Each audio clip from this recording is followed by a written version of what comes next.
Hello all, welcome to RJP vlogs. இன்றைக்கி நம்ம என்ன ரெசிபி பார்க்க போகிறோன்னா குதிரைவாலி வச்சு வெண்பொங்கல் செய்ய போகிறோம். அதுக்கு தேவையான பொருட்கள் வந்துட்டு குதிரைவாலி அரிசி 5 நிமிஷம் ஊற வச்சு எடுத்து வச்சுருக்கோம்.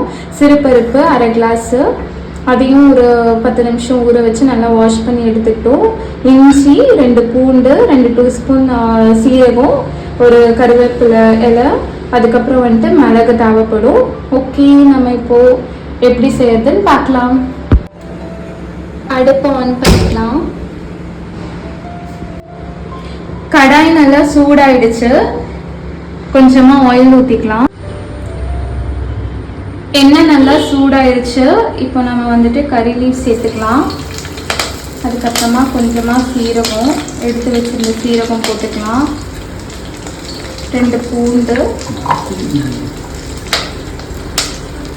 இஞ்சி ஆட் பண்ணிக்கலாம்.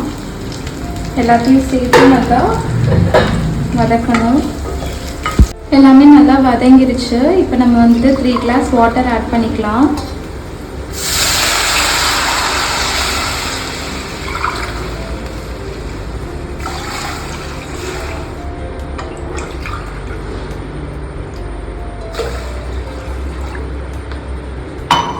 தண்ணி நல்லா கொதிச்சிருச்சு. இப்போ வந்துட்டு நம்மளுக்கு நல்லாவே இஞ்சி அந்த பூண்டோட ஃப்ளேவர் வந்துட்டு இறங்கியிருக்கும். இப்போ நம்ம ஊற வச்சுருந்த 1 கிளாஸ் குதிரைவாலி அரிசியை கொட்டிக்கலாம். இது ரொம்ப உடம்புக்கு நல்லது. நல்ல ஒரு டயட் அண்ட் ஹெல்த்தி பிரேக்ஃபாஸ்ட்டாக இருக்கும். அது கூடவே நம்ம பருப்பையும் கொட்டிக்கலாம்.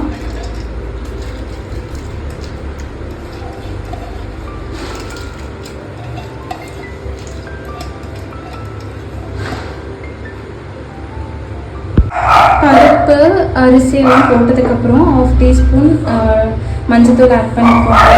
தேவையான அளவு உப்பு போட்டுக்கோங்க. 1/2 டீஸ்பூன் மிளகு எடுத்து நம்ம நல்லா இடிச்சிக்கலாம். இடிச்ச மிளகை ஆட் பண்ணிக்கலாம்.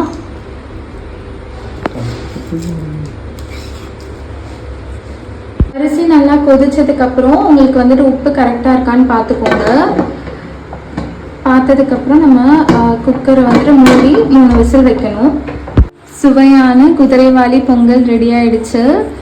ரொம்ப வாசனையாக இருக்குது. இது வந்துட்டு உடம்புக்கு ரொம்ப நல்லது. நீங்கள் வந்துட்டு வெயிட் லாஸோ இல்லைனா வந்துட்டு டயபெட்டிக் பேஷண்ட் அப்படின்னு இருந்தீங்கன்னா கண்டிப்பாக இந்த ரெசிபியை ட்ரை பண்ணி சாப்பிட்டு வாங்க. ரொம்ப நல்லாயிருக்கும். வீடியோ பிடிச்சிருந்தா சப்ஸ்கிரைப் பண்ணிக்கோங்க, லைக் அண்ட் கமெண்ட் பண்ணுங்கள். கண்டிப்பாக I will be waiting for all your comments. Bye bye. அடுத்த வீடியோவில் பார்க்கலாம்.